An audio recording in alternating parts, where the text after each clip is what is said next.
As I saw this around the world, these great movements of God, the thousands and tens of thousands and hundreds of thousands coming to Christ all over the world, it was hard not to go, well, maybe that won't happen in Orange County because there's not refugees or there's not hordes of Muslim background people or this or that, wring your hands and think about that. But the reality is, I've seen God spread all of some of the hardest places in the world. So why not here? Why not now? I think the breakthrough, and that's even what we're seeing around the world, is people take small steps of obedience and they just open their hands, eyes, and hearts just to try to listen to God and to move into action. And their experience, as they experience God, it just is incredibly, it's a fire starting, ignition point. But it's exciting to realize it can happen here. It can happen right now.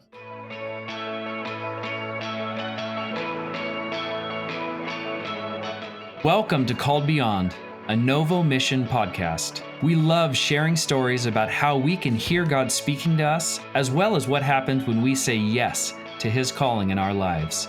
During this second season of the podcast, we're highlighting 3 spiritual rhythms reflected in the life of Christ. Cave, the place of encounter with God's word and presence. Table, the place of belonging with supportive family and friends. And road, the place of spiritual engagement in the world. Well, welcome back, you guys, to another episode of the Called Beyond podcast, where we are listening to and hearing stories from everyday folks who are following Jesus, who are saying yes, and who really are kind of buckled in, strapped in for the roller coaster ride of what happens after you say yes to Jesus. So I am joined today by 2 amazing guests, both that live in Orange County. We have Jonne Rasmussen, who is a labor and delivery nurse at Kaiser Irvine. She's also serves on the board with Novo and has just been around and been a friend of Novo for many years, gone through a lot of our training and equipping courses. And one of the fun things about Jonne, since you guys are listening on a podcast, you wouldn't be able to see this, but Jonne absolutely loves to wear hats, all kinds of hats, trucker hats, baseball hats, backwards hats. I don't even know what some of these hats are named, but she has them and she loves to wear them. We're also joined by John Gash, who is just an amazing man. He runs a nonprofit with a team called Faith Quest, and they lead kind of like adventure mission trips all over the world. And I don't know how many countries John has been to, but it's got to be over 50 and probably less than 250. Maybe he'll tell us how many it is. But one of the fun things about John is that he has the most amazing collection of random taxidermied animals all over his home, from little weasels and foxes to baby ostriches and squirrels and all kinds of the craziest woodland creatures you have ever seen. So today is going to be an amazing episode. It's going to be so fun. And I think, honestly, if I could tee this up, what we want to do is, we've seen God do some incredible things. John has seen him do incredible things all over the world. And I think the thing that all of us want to see is, God, would you do what you're doing there, here? And that is really our focus today. So in Orange County, in California, what is it going to take? And so I want to ask John just our first question and just say, John, what is it going to take? What's it going to take to see what you've seen happen here? Yeah, great question, Tim. I'm so excited just to realize that it's so simple, that what we're learning here. And it's really just as simple as just believing God and who He says we are and what we're supposed to do, and just a posture of obedience. And so, if you want to walk on water, you got to get out of the boat. And this step is not nearly as scary as that, or is not nearly as scary. I'm thinking of the Indiana Jones scenes where he has to take the step of faith into the great chasm.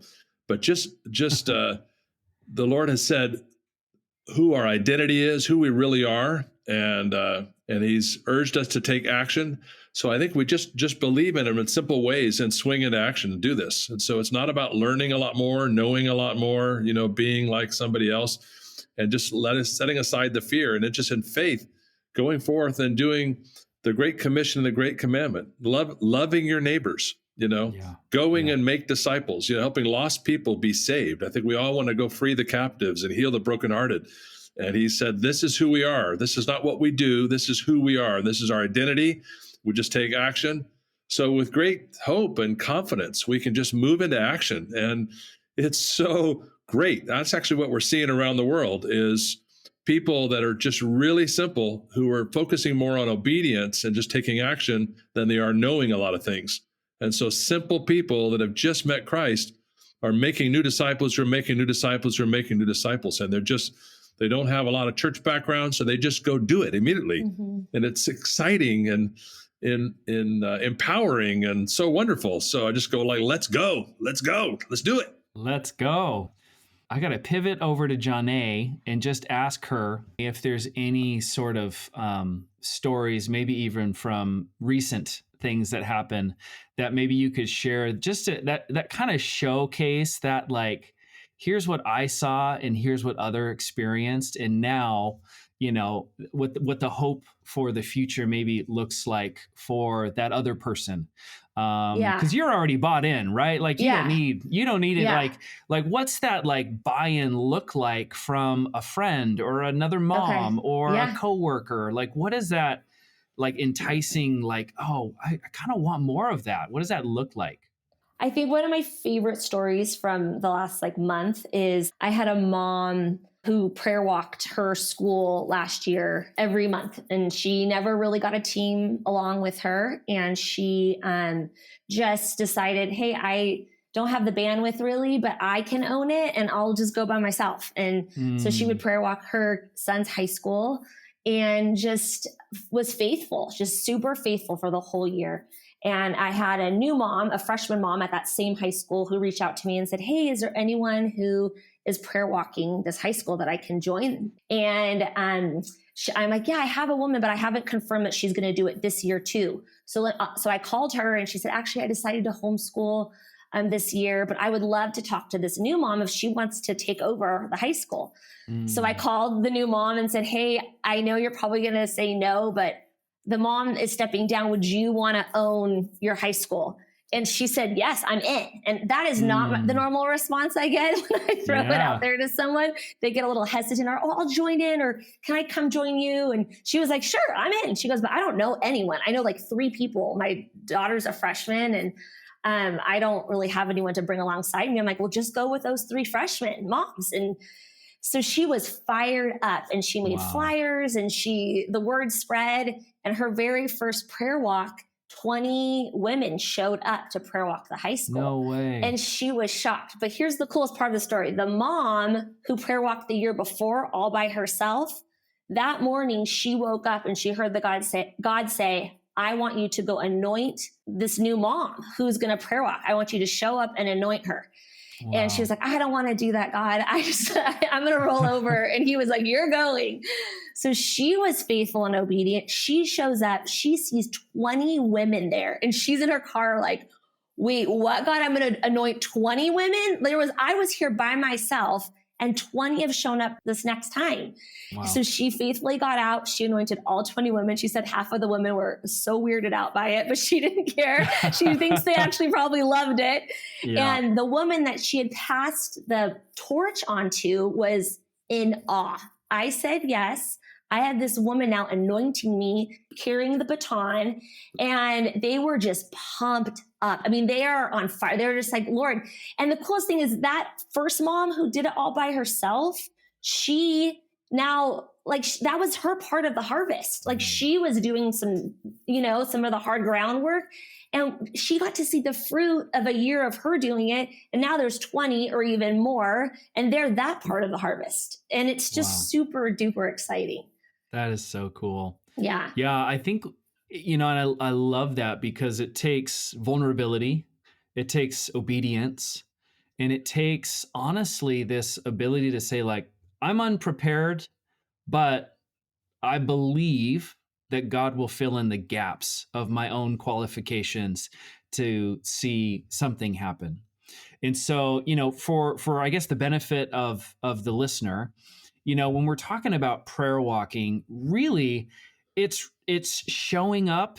It's basically asking God to extend his kingdom over this certain area. And so you're showing up as a representative or even as an ambassador of God's kingdom to this place. And you're basically asking God to extend that into this place where kids are learning, where there's teaching going on, and all of that, because we so desperately want to see that rekindled, or even that flame to start in these places. And so, Jonne, would you just, for our benefit, like, this is something that's going on in a couple schools, 5 schools. What have we seen? You started with one, and it's kind of grown from there. Where are we at today? I'm around 33 schools right now. So 33 schools, from elementary to high school. All the way. Elementary to high school. That's amazing. So cool to see. And you're basically working to kind of partner with God to empower other people to do this. And you're just kind of keeping track and managing your own kid spot. Yep, I'm just managing my own. And then I'm doing some of just the admin, just making sure. And then we have a quarterly leadership meeting where all of us are invited in to tell stories, to pray for each other, to encourage each other. And that's where we get to really get excited, because even if one person's doing it alone, walking her dog, then we have this other one. This woman's going to share at my November leadership meeting, where they have a full-on Bible study going on at their school now that 2/3 of their junior high attends. So we have the full gamut, from someone who I have actually one woman I'm still encouraging. She hasn't even taken the first step yet, but she wants it. She really wants it. She's just nervous. So I have everything from that to, but she said, yes, it's coming. It just hasn't quite happened, to the one that's been doing it. And now, I mean, the fruit is insane. It's actually lives being changed like that. She can actually tangibly see. Wow. So we have like all parts of the spectrum happening. Yeah. Do it here, Lord. Yes. So what I love about this is an area where we're seeing God do it. And I would say the beautiful thing is, he could just do it and not involve us, but it pleases him to involve us. And you think of how many lives are being changed and how many people are benefiting by being useful and used by God. That is so cool. So there's a verse that I really love. It's Hebrews 12:2. And it essentially just says, so we fix our eyes on Jesus, the author and perfecter of our faith. And the part of that verse that I enjoy just kind of diving into is the idea of the Lord is authoring something. And I think both of you have really showcased this really well. Like, if the Lord is authoring something and I'm a character in God's story, then what kind of character, if I have any part in like deciding what kind of character I get to be in this great story, what kind of character do I want to be? Do I want to be a hero? Do I want to be a supporting the hero? Do I want to, and it's this, personally, I've developed this prayer that says, like, God, I want to be who you created me to be, right? We've heard from John talking about, this is about like believing who God says we are and acting out of that, right? It's God's authoring something in me, and I want to be that character every day of my life, right? And Jonne is even saying this, even in the story of, these faithful moms. I hope that there's a few dads in this mix too. Come on, dads. But I also, just like, you can see, it's just like this excitement of, I get to be the character that the great author is perfect. Like, my faith is being perfected as a result of being used and useful to God. And so I just want to pitch that out there, either to Jonne or John. Like, who are you? Who is God calling you to be, and what is what do you think your focus is in the story that God is writing in South Orange County? That's exciting, Tim. I love the way you're placing that. And I think, and for any of us, for myself and for all of us, I think in our best days is we're living out that identity. We're strong and courageous. We're filled with peace and patience and kindness and goodness and self-control. And we're loving, in a way that is complete and wholeness and life-giving to those around us. And so we want our theology to be our biography. And And it's pretty simple, just to live that out. And so it's not easy, when there's an enemy, there's a great battle happening, when the enemy's trying to, his name is Tricky Trickerton, he's trying to trick us and deceive us and get us off track. But when we keep our eyes fixed on him and we swing into action like that, then I think we begin to experience him. And as we experience him, it really strengthens us. And that's what we're seeing around the world. And that's what we're seeing here locally as well. So it's a lot less complicated than what it first seems. But I think that idea of identity is key, and the idea of just taking action and moving forward. It's kind of almost easy for us to think of God doing incredible things in a place like Egypt, or even somewhere else, in the Middle East, for instance. But it like completely wraps us up when we start thinking about, well, what if God did it in this place? And so I think for you both, you're up against probably what a lot of us in the West, in the States, are up against as well, which is just, so many barriers. I'm curious if you guys could maybe, and we'll start with Jonne, like, what do you think is a main barrier to why this is so difficult here? I think making time, just the busyness of life. And that's why when I started the prayer walking school thing a year ago, I just was like, hey, you can do it once a month, and the commitment is the school year. Who can't carve out 1 hour a month, once for 9 months, and let's run an experiment and let's just see what happens. So I think it was making it doable, where I think people have a hard time saying no when you ask for 1 hour a month. Yeah. But I think people get overwhelmed at the thought, well, if I'm owning that, then that means I just don't have time. I don't have time in my schedule to do that. And it's like, well, the Lord doesn't need us to bring his kingdom here, but he chooses to use us, which is a gift. So, how do we take part in that? And then let's see what happens from there. So I think it was just trying to get people out there to take that first step. And then once they took that first step, then I was like, oh, this is awesome. This actually doesn't feel like a sacrifice. This actually feels like something I want to do. My just kind of funny. You asked if dads were doing it, and my husband has joined our high school one. Oh yeah. He's on fire. He actually gets more excited about it than I do now. That's awesome. Which is so fun. Cause he's caught it. He's in now. He's in. And he felt guilty the first 6 months. My wife's getting out of bed at 6 a.m. on a Sunday morning. It's dark and cold, and I'm in bed, and she's prayer walking our kids' schools. What am I doing? And so he jumped on. Out. Yeah, I never said a word because I was like, oh, he works. You were cheerleading him. Yeah, it was my thing. I didn't care.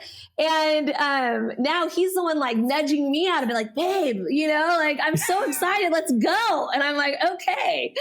So That's it's just fun. But he just had to try it once. After one time, he was hooked. So I love super fun. Yeah. That's so good. So time is a barrier.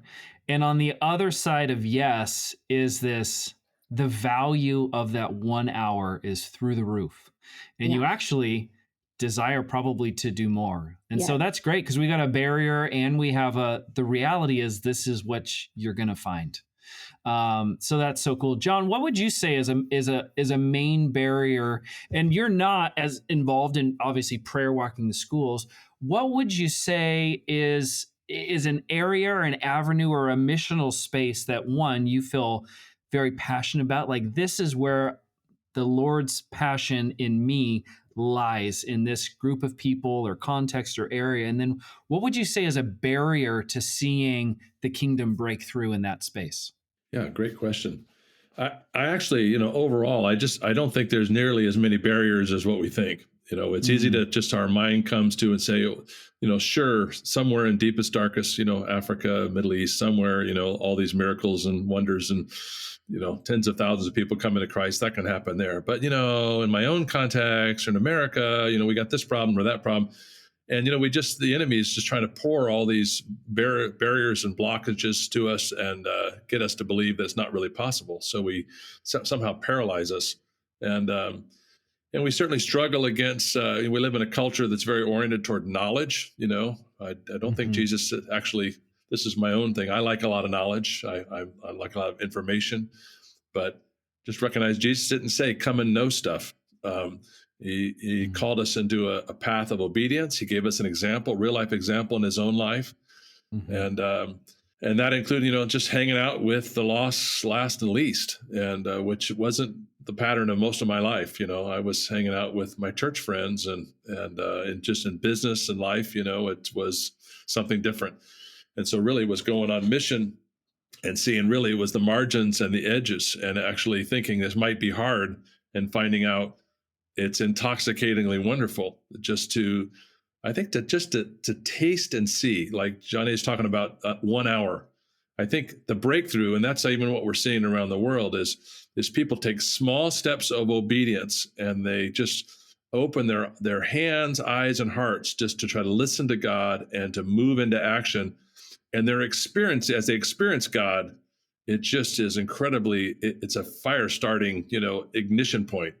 And so I love to be try to be used by God as a fire starter, as a kingdom arsonist in some way, fan the flames and put gasoline on the sparks in the fire like that. But I think in my own context, as I saw this around the world, these great movements of God, great, the thousands and tens of thousands and hundreds of thousands coming to Christ all over the world, it was hard not to go, well, maybe that won't happen in Orange County because there's not refugees or there's not hordes of Muslim background people or this or that, wring your hands and think about that. But the reality is I've seen God spread all of some of the hardest places of the world.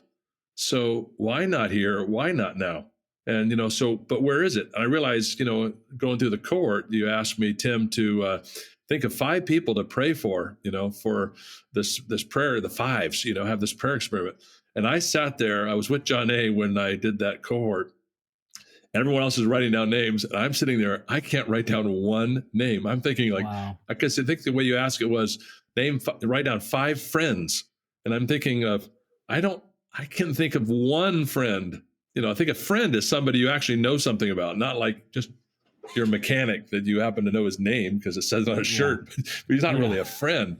And so I think now I realize that it's like hidden in plain sight, in my everyday context. You asked for an example. I like to ride long distance bike rides. It's fun for me to put on the stretchy pants and join a pack of wild banshees and ride real fast and ride real far and ride. Why not ride for 10 days and ride 1,000 miles? Why not? It's fun. Yeah. And so I realize, oh my gosh, I'm in a group of cyclists. There's just a couple of Christians, but there's like 70 guys, and they're really all, not church background guys. And we're riding shoulder to shoulder. We're together all the time. They're right there. And I've lived in the same house in my neighborhood for almost 42 years. And I realize I don't know anybody here. I know people all over the world. I don't know anybody who lives on my own street. And I begin to meet some of them, realize these are great people, and they live like 5 doors up, and they've lived here 35 years, and I've never met them. So just true confessions. They're right here. And I go to the gym a couple days a week, and I'm realizing, there's Middle Eastern people everywhere at this gym. And I just started talking to them, and it was just like kind of hidden in plain sight right in front of me. Like, how could I be so dumb and blind not to see it? And people are so open. Right now, all this crazy times, I just think people are wide open to some love and care and attention. And so I've experienced that in my little cycling community and my neighborhood and at the gym. And actually, I've been saying, slow down, Lord, there's too many. My eyes just get more and more open. I was telling Jonne the other day, I live near a school, and the school was walking down, and in my driveway, I started talking to a few people, and more people came, and suddenly there's like 25 people in my driveway, and I'm finding myself, I'm going, Lord, there's too many. I've got too much, but realize the harvest is so great, and the workers are few. So, but it's exciting to realize it can happen here. It can happen right now. Wow, that's beautiful. Yeah, we need more workers. And that's true of both of your stories, right? And I think there is that reality that people are busy, and people are also used to being passionate about their own pursuits, not the Lord's. And I think that's something that we have to see changed. And that is something that I do feel like we're starting to turn the tides on that, because the Lord is pleased to equip and mobilize and activate the people that are, just looking for permission to get started. And I think that's one of the amazing things that we have seen happen within some of our Novo classes, the equipping classes, the activating prayer cohorts, the disciple making cohorts, is everyday people are excited, and it's almost like they're just looking for permission to get going. And so if there's a listener listening, congratulations, you are officially granted permission to get in this game, and to start small and to see God really move mountains, for you to see what you long to see happen. And I think both Jonne and John would agree with me that it is so much fun. Jonne refers to it as an adventure, and it's just an amazing privilege to get to do it, to get to see it. And the reward is getting to see the joy in someone else's eyes when they light up because they just met a new friend named Jesus.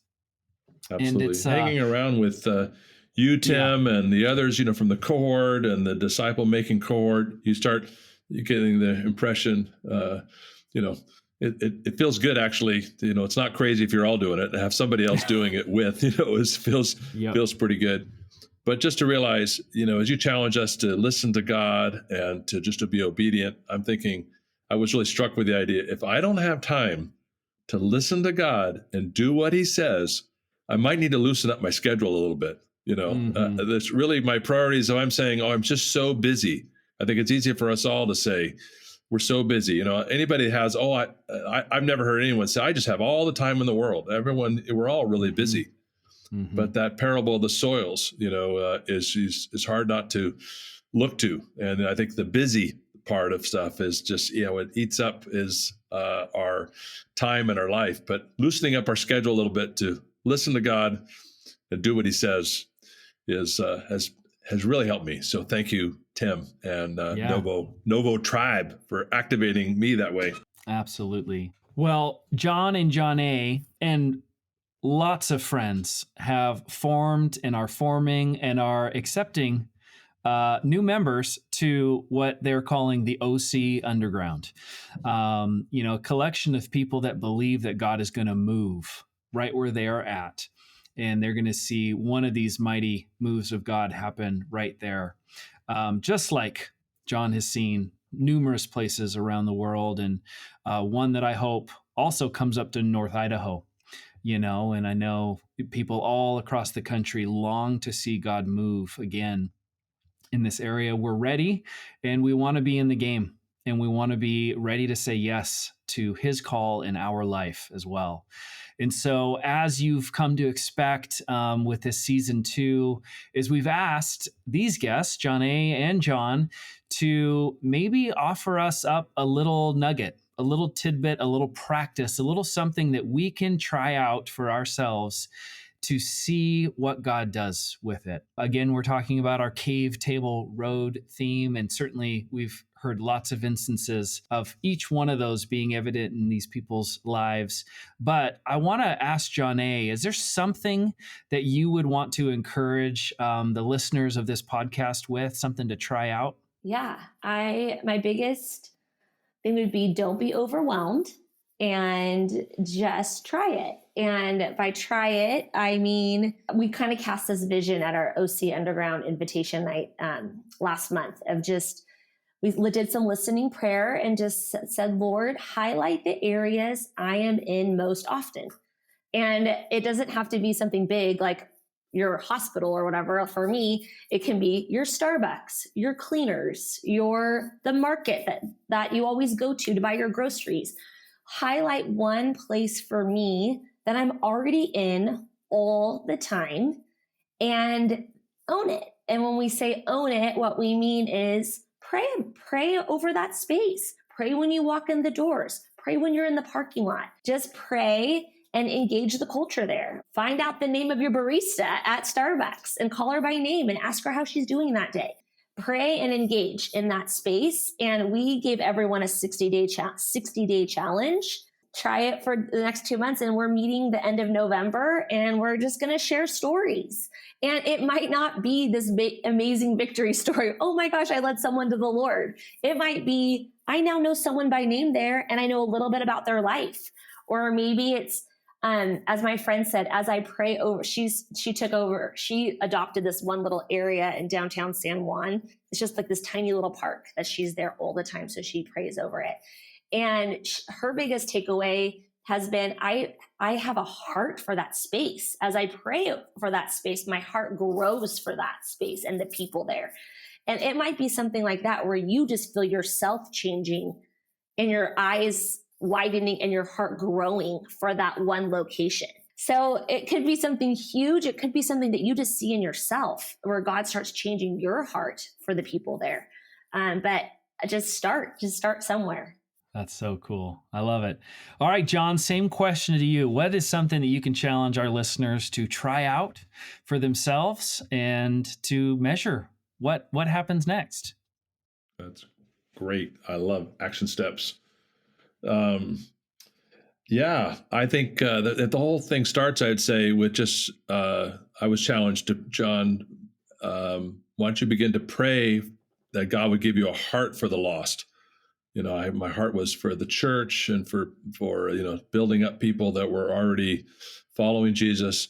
And I realized I really didn't ache for a heart for the local lost. I probably had some negative attitude. So, and I love the idea of kicking Tricky Trickerton in the teeth, in his lies, So as I begin to just pray for a heart for the lost, I would urge that for our listeners, just ask God to give you a heart for lost. He has that heart. We want to have that same heart. And then just begin to recognize we're in a battle, and we can turn on the liar and step away from him. And I think as we begin, as Jonne said, just to take small steps. I think small steps will lead to larger steps. It's really great if you can find one other person to do it with. It's not nearly as scary doing it alone. And I think, we recognize anything we fear actually is just, we should actually step into that. Our imaginations are actually much worse than any reality. So I think it was Rick Warren that said, just step into your fear. You're going to quickly recognize your vivid imagination of how horrible it's going to be will quickly be dispelled, and you realize it's actually great and fun. And wherever God calls us to, it's actually part of our identity and our fulfilling really our life mission and calling. So just take small steps, taste and see, and that we'll work out our own identity as we begin to do that. Pray for a heart for the lost and just take action. And I think, as I shared, in your local, you're already there. Somebody said, "Hey, John, have you ever considered that you might be the priest of your street?" And I thought, I just thought I bought this house and this is where I live. But maybe for all of our listeners, have you ever considered maybe that it's not an accident that you live where you live, that you work where you work, that you work out where you work out, or you love pickleball or jujitsu or whatever it is. So I think we are all already in our spaces. It's not about, starting a new homeless ministry in some other area of town.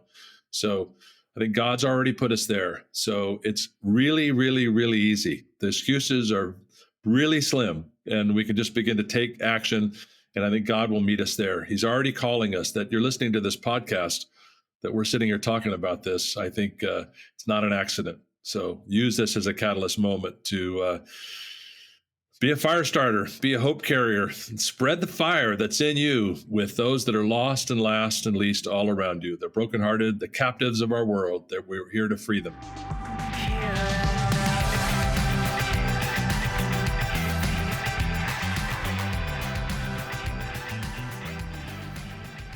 Well, there's so many incredible takeaways from Jonne and John's stories. And I think that I'm just reflecting, I'm encouraged, I'm challenged.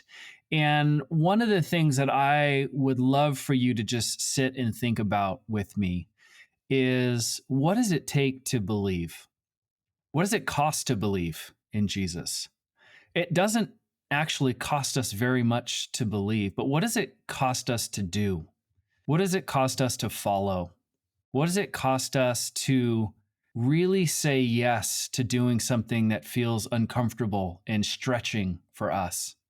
I think that's really the stories that we just heard, is it's allowing us to really see that believing doesn't actually get us in the game, but following Jesus really is the result of saying yes, even when we don't quite yet know what is going to happen on the other side. And yet, the adventure, the excitement, the enthusiasm, the power that comes behind their story, and just even how you hear John and Jonne talk, is a result of being in uncomfortable situations. I pictured John in his driveway with 20 people all needing something from him and just saying, I need a little help here, right? That I need a little help here is directed at you and me. And what is it going to take to see God move like he does in other places?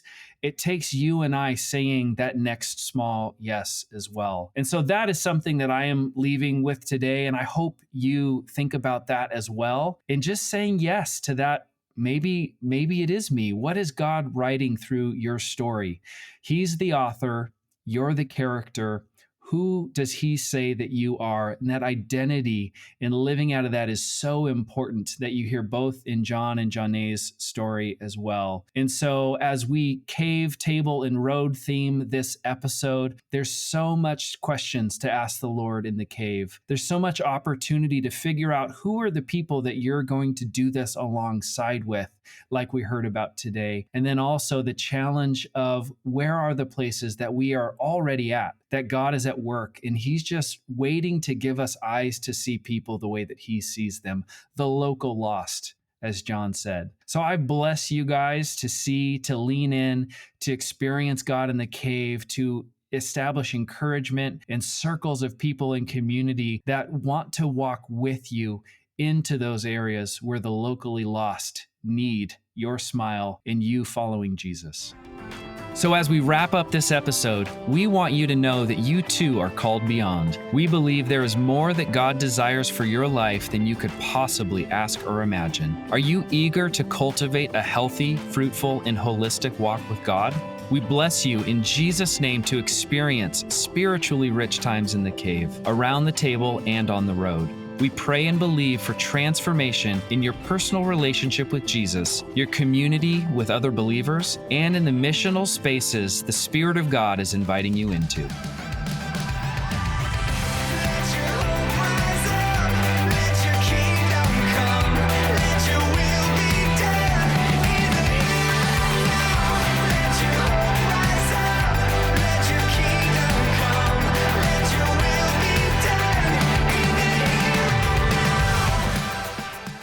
Thank you for listening to today's episode. Called Beyond is a production of Novo Mission, Inc. To learn more about Novo's commitment to multiply movements of the gospel and mobilize the church for that mission, we invite you to check us out on our website at novo.org or follow us at Novo Mission on Facebook or Instagram. The music in today's episode was written by the band Wild Earth and used with permission from the artist. Thank you again for giving our podcast a listen. We hope you'll join us for more Called Beyond.